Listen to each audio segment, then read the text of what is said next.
Welcome to the news on NTA International. I am Nolene Ebel Ame and my sign language interpreter is Shegun Ajayi. And now to the headlines. Federal government urges radio stations to use their platforms to project climate change and its impact on the country as the globe observes World Radio Day. National Assembly passes 2025 Appropriation Bill. Religious leaders meet rebel groups in Goma amid rising tensions. And here is the news. Radio in the last 100 years has had its impact as a medium for disseminating information, educating and entertaining the public, particularly in some hard-to-reach communities. In Nigeria, it has been used to uphold national unity, social cohesion, and the development of its people. But how is it promoting climate change awareness with this year's celebration focusing on radio and climate change? Charles Alpha reports. Broadcasting in Nigeria dates back to the colonial era, when the British introduced the radio as a medium of communication in the early 1930s. The first radio station in Nigeria was established in Ibadan in 1933, and it was known as the Radio Diffusion Service, which metamorphosed into the Nigerian Radio Service. Lagos 107.5 FM. Today, there are about 98 radio stations in Nigeria. That is aside the online radio, according to the Nigerian Broadcasting Corporation, NBC. The Federal Radio Corporation of Nigeria, FRCN, a government-owned establishment, has its presence in the 36 states. But from our interaction with some persons on their knowledge of climate change and on what medium, not too many seem to have heard anything about climate change from the radio. Given the number of stations available in Nigeria, radio has gone through various stages of evolution, becoming one of the essential tools for shaping public opinion, political discourse, and cultural integrity.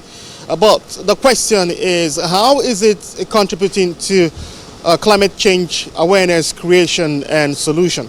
Look at the way radio comes into the world. You see that it's something that helps local community to actually get information on weather events, helps farmers. It helps a lot of people to actually get information that can help them to, understand when to plant. So media generally, especially the radio, is absolutely important in awareness, because that's the most media that reaches the grassroots. In fairness, the languages being spoken in radio are in simple terms, easy to understand and easy to relate to. Those in the rural communities are said to be greatly impacted by the effects of climate change, but experts say little is done to reach them in the remotest of the villages. There is need for this climate change awareness to reach the grassroots, but I don't think it's being used enough. Most of the radio stations we have now are private owned, so sometimes even the private owned radios may not prioritize climate change conversations because it needs to be paid for. The interest for the government should focus more on how they can drive community communication. 13th of February every year has been designated as the official day of the World Radio Day by the United Nations. World Radio Day was unanimously proclaimed by all member states of UNESCO in November 2011. Charles Alpha, NTA News. Similarly, as the world commemorates Radio Day, the Minister of Information and National Orientation, Mohammed Idris, has urged all radio stations in Nigeria to use their platforms to create awareness about climate change and its impact on the country. Through informative and educational programs, the minister believes radio, like other critical media, can equip communities with the knowledge and tools to adapt to the changing climate and mitigate its effects.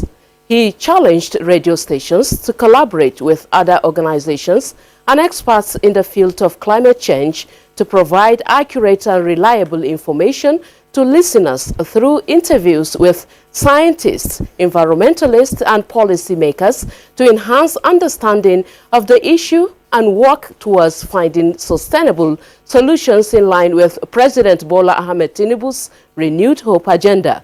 The minister, in a statement he personally signed, called upon the community to use this opportunity to reflect on their actions and how they contribute to climate change by adhering to simple changes in their daily habits, such as reducing plastic usage, conserving energy, and promoting sustainable agriculture in order to make a significant impact in the long run. As Nigeria joins the world to celebrate the role of radio in fighting climate change, it is also important for citizens to remember that effects of climate change issues are beyond borders and are felt globally.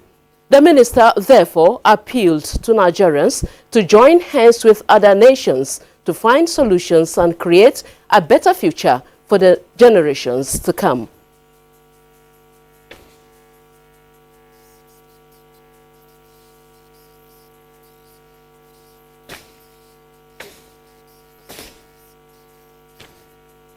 The Second African Union of Broadcasters Summit AUB begins in Dakar, Senegal, with focus on radio as a powerful tool for climate action. Charles Alpha reports that the conference, organized by AUB in partnership with the UN Office for Disaster Risk Reduction and Senegalese on radio and television, have climate change reporters from across Africa participating. All right, we shall bring you this story in the course of the bulletin. Nigeria's commitment to enhancing food production and alleviating poverty in rural communities has garnered recognition from global leaders. The country stood out at the 48th Governing Council meeting of the International Fund for Agricultural Development, IFAD, held in Rome. Abubakar Kyari, the Minister of Agriculture and Food Security, has been elected as the Vice President of the Governing Council of the United Nations Agency. Musa Babaliu has details. Leaders from 180 countries converge on Rome for the 48th Governing Council of the International Fund for Agricultural Development, IFAD. Mr. Chair, we have quorum. Before the meeting commenced, 2 vacancies were announced regarding the Vice President of the Council. Nigeria's Minister of Agriculture, Abubakar Kyari, was nominated and elected unopposed. Period of the nomination of His Excellency Mr. Abubakar Kyari, Minister for Agriculture and Food Security of the Federal Republic of Nigeria, the Governor for Nigeria, to take up the role of Vice Chair. During an interactive session, Abubakar Kyari highlighted the measures being implemented by President Tinubu's administration to combat hunger and malnutrition in the country. The vision of the government is give access to, I would like to say, the small, micro and economic, producers of food.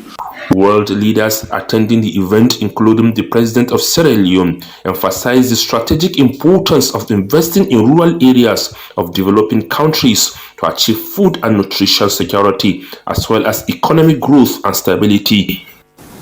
We aim to completely overhaul our food systems to achieve food security and inclusive economic growth for current and future generations. Several speakers stressed the significance of investing in the first mile where food production begins. Musa Baba Ali.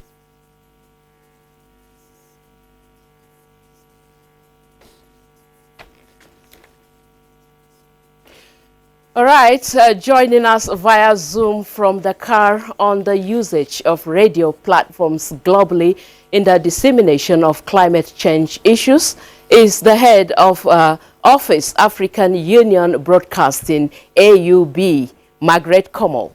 Margaret, you are welcome to our news. Thank you, NTA, for having me and having the AUB. It's World Radio Day. Happy to celebrate. Thank you. All right, thank you very much. Now, the second AUB's Media Summit began today in Dakar, Senegal, with climate change and disaster risk reduction as focus, and then leveraging the radio as a tool for climate awareness and solution. How is this provoking discussion at the summit? Very important discussions have been ongoing today as the AUB kicked off with its second summit on climate change and disaster risk reduction. We had experts from scientific community, we had civil society organizations and UN offices present at this very important meeting when the world commemorates World Radio Day. And at the same time, also we are there to tell them, okay, as you're commemorating the World Radio Day, you also need to focus on climate issues as the theme is around climate. So the second summit is very well received. Discussions are ongoing in a very good manner. They have been useful. Participants are satisfied so far. All right, Margaret, what does reaching the last mile radio for climate action really mean? And how do you think journalists reporting climate change can effectively communicate this to the remotest community across Africa?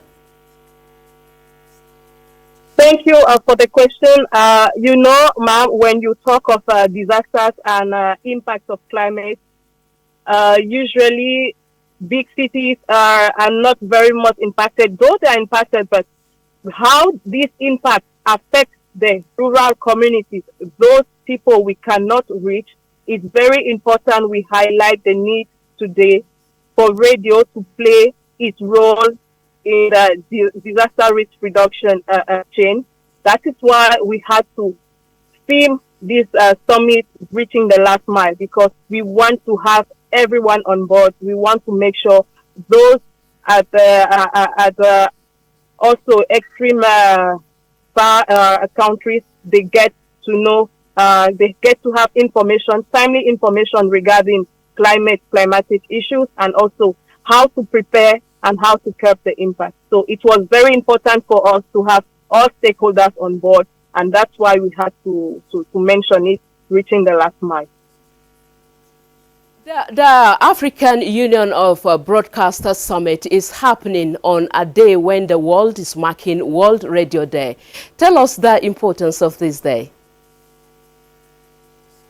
Well, we are celebrating the World Radio Day, and it's important to remind radio that in as much as we celebrate you, you are that medium that reaches as far, has a far reach. It's also good for you to know that you have a very huge responsibility. So it was important to mark this summit around this event.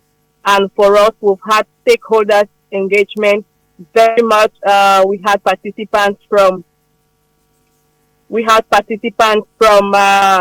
more than 26 African countries representing radio stations. We have participants from the UN communities, IFRC, UNDRR, we had FAO, a couple of other civil society organizations. So it's important as we celebrate World Radio Day, we remind them you also have responsibilities.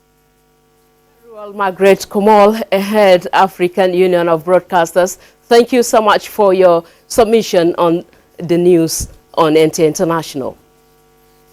Thank you for having AUB. Thank you, NTA. Very well. This is the news on NTA International. Let's pause here for a break. Stay with us.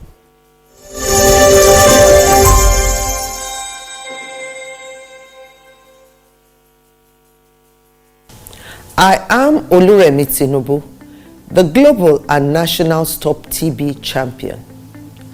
Many people have asked why I've chosen to champion the fight against a disease like tuberculosis. My reason stems from a deep personal experience. I once had a friend who unfortunately fell ill and concealed the nature of his sickness until it was too late. Eventually, after he passed, we discovered he had tuberculosis. Sadly, due to the stigma and discrimination surrounding the disease, he would not speak up or seek for help. His death was a painful reminder that we could have intervened and saved a life if only we had known earlier. Tuberculosis is an airborne disease that primarily affects the lungs, but can also impact other parts of the body. Being airborne means anyone, regardless of their social-economic status, can contract it. In Nigeria, one person dies of TB-related illness every 7 minutes, amounting to 206 deaths every day. Globally, one person succumbs to TB every 25 seconds, which is a staggering 3,456 lives lost daily. These deaths are entirely preventable because TB is curable if detected and treated early.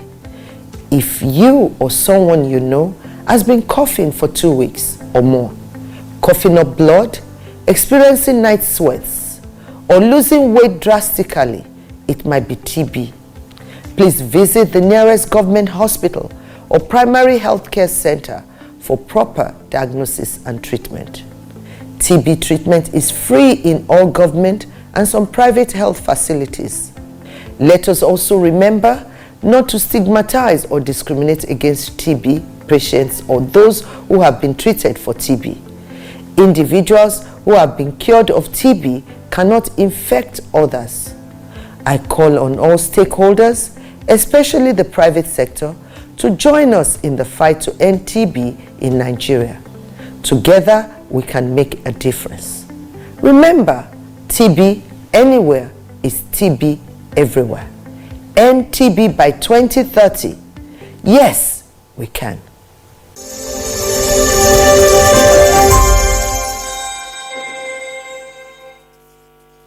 Welcome back from the break. Senate has passed the 2025 appropriations totaling 54.990 trillion naira. The amount indicates an increase of more than 700 billion naira on the earlier figure of 54.2 trillion naira. A breakdown shows capital expenditure put at 23.9 trillion naira, while recurrent has 13.4 trillion and debt servicing is to gulp 14.3 trillion naira. The chairman of the Senate Committee on Appropriations, Senator Adeola Olamilekon, while presenting the report of the Joint Committee on Appropriations for consideration, explained that President Tinubu, following the suspension of aid by the U.S. government, provided $200 million to fill the gap. Senate, in the meantime, commended the federal government for roads projects and urged the inclusion of the Northeast in the Renewed Hope Superhighway project. Bill for an act to authorize the issue from the Consolidated Revenue Fund of the Federation the sum of 54 trillion 990 billion 165 million.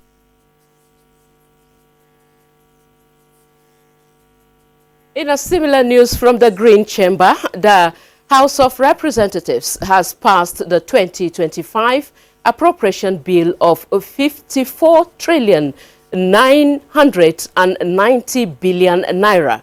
This follows the consideration of the report of the House Committee on Appropriation presented by its chairman, Abubakar Kabir, at the Committee on Supply, which was presided over by Speaker Tajuddin Abbas. In the budget passed by the House, 23.9 trillion naira is for capital expenditure, while 13 trillion naira is for recurrent non-debt expenditure. 3.6 trillion naira is earmarked for statutory transfers, while 14.3 trillion is for debt service. The 2025 appropriation bill is passed with more than 700 billion naira increase in the budget size submitted by President Tinubu. This brings the estimates to 54.9 trillion naira from an initial 54.2 trillion naira.